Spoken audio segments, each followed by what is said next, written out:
Olá, bem-vindos a mais uma conversa aqui no nosso espaço. Este é o História do Futebol, Casos Misteriosos, episódio 3. E olha só, Pois é, terceiro episódio e, assim, já é a segunda vez que a gente está falando do Vasco da Gama. é verdade, o Vasco sempre rende boas histórias, né? Rende mesmo. E hoje a gente vai mergulhar fundo numa lenda bem conhecida, focando mais naquele lado místico da coisa, a famosa maldição de Arubinha. Ah, essa é clássica. A gente se baseou em vários artigos, relatos antigos que contam essa história curiosa do futebol carioca. Exato. O nosso objetivo aqui é, desvendar os detalhes dessa lenda, sabe? Ver o que realmente aconteceu e como esse folclore todo se criou em volta. Bom, vamos lá então. Ok, vamos desembrulhar essa história. Tudo começa lá atrás, né? Isso. 29 de dezembro de 1937. O palco era o Estádio das Laranjeiras, campo do Fluminense. Jogo entre o Andaraí Atlético Clube. Que era um time ligado a uma fábrica, né? A fábrica de tecidos Confiança. Exatamente. E do outro lado, o poderoso Vasco da Gama, os camisas negras da época. Já era um time forte. Só que, assim, a chegada do Vasco foi um caos total naquele dia. Foi mesmo. O que aconteceu foi que o táxi que levava uma parte dos jogadores do Vasco, ele bateu. Colidiu com um caminhão. Nossa, e teve gente machucada sério. Teve sim. O Oscarino, por exemplo, quebrou uma costela. Alguns jogadores precisaram ir para o hospital, sabe? Foi um negócio complicado. Caramba! E enquanto isso tudo acontecia, O time do Andaraí já estava lá no campo esperando. E debaixo de chuva ainda por cima. Já tinha até uma expectativa de que eles pudessem ganhar por WO, né? Pelo atraso e pelo acidente do Vasco. faz sentido. Mas o jogo acabou acontecendo, né? Acabou. Apesar do acidente, do atraso, da chuva, o Andaraí concordou em jogar. Dizem até que rolou um pedido informal pro Vasco, tipo, pega leve, maneira aí por causa da situação toda. Mas não adiantou muito pedir isso pro Vasco, pelo visto. Não mesmo. O Vasco foi pra cima e, bom, foi uma goleada daquelas. Placar final, 12-0 pro Vasco. O Nijinho sozinho fez 4 gols. 12-0. É nesse cenário, nessa humilhação pro Andaraí, que a tal maldição começa a nascer. Certo. Exatamente aí. A figura central é o Arubinha, que era um jogador reserva do Andaraí. Ele assistiu a tudo do banco de reservas. Imagina a revolta do cara. Pois é. Vendo o time levar 12 gols, depois de ter esperado na chuva, sabendo do acidente do adversário, aquilo teria sido a gota d'água para ele. A lenda conta que ele ficou possesso e ali mesmo, no calor do momento, ele rogou uma praga. E não foi uma praga qualquer, né? Era bem específica. Super específica. Ele teria dito que o Vasco ficaria 12 anos sem ganhar um título carioca.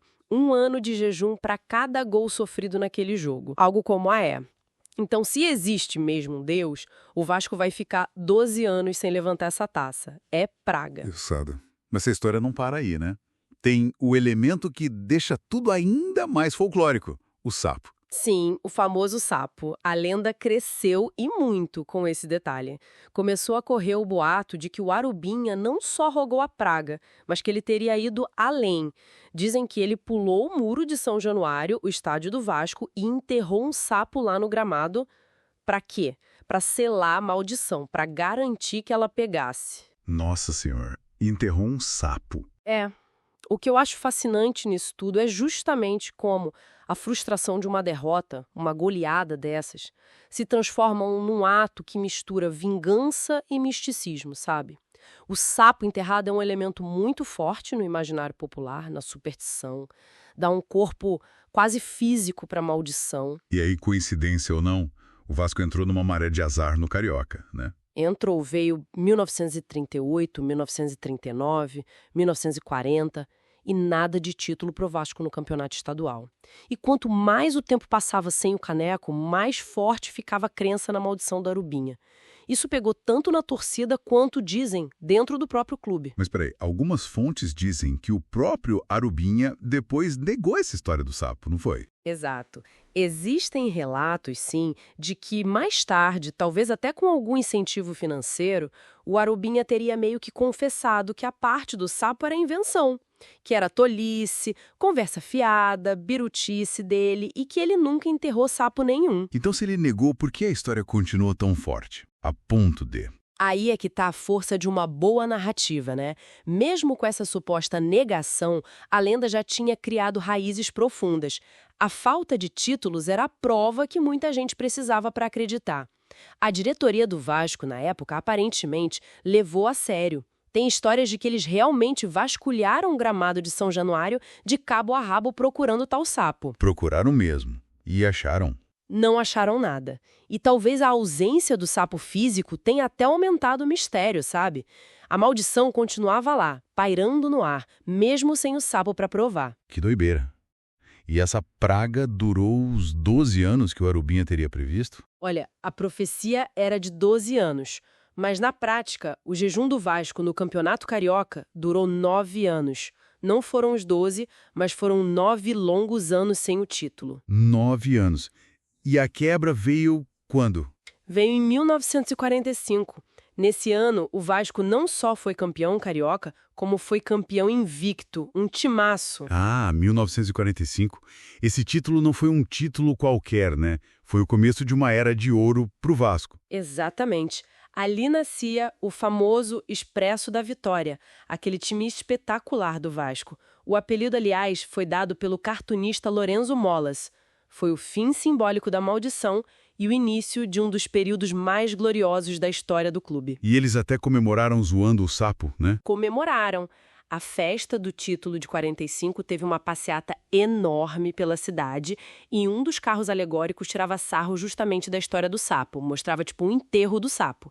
Isso mostra o quanto a lenda estava viva na cabeça de todo mundo, né? Era parte da cultura do futebol ali. Incrível. E essa coisa do misticismo parece que continuou forte no Vasco mesmo depois disso. Anos mais tarde, teve a figura do Pai Santana. Sim, o Pai Santana, o famoso massagista do Vasco, reforçou muito essa aura mística no clube.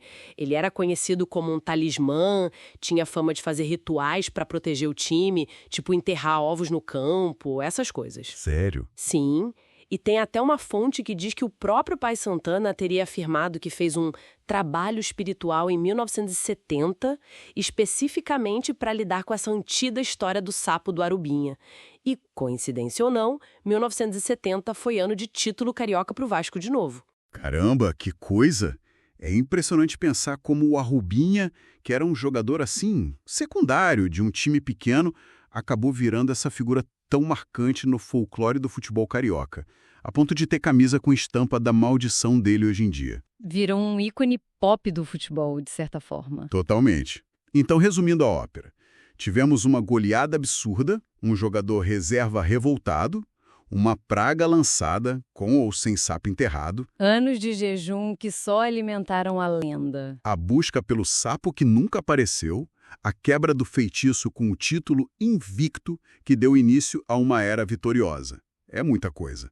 O que a gente tira disso tudo, afinal? Olha, para mim, a história do Arubinha é um exemplo perfeito de como o futebol é um terreno fértil demais para o misticismo, para as narrativas que vão além das 4 linhas, sabe?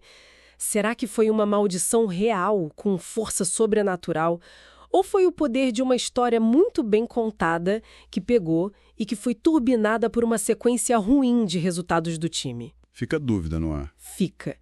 É uma reflexão bacana sobre como a paixão do torcedor, a superstição que todo mundo tem um pouquinho e essa nossa necessidade de buscar explicações para tudo, às vezes até explicações que não são do campo e bola, acabam moldando a memória e as lendas do esporte.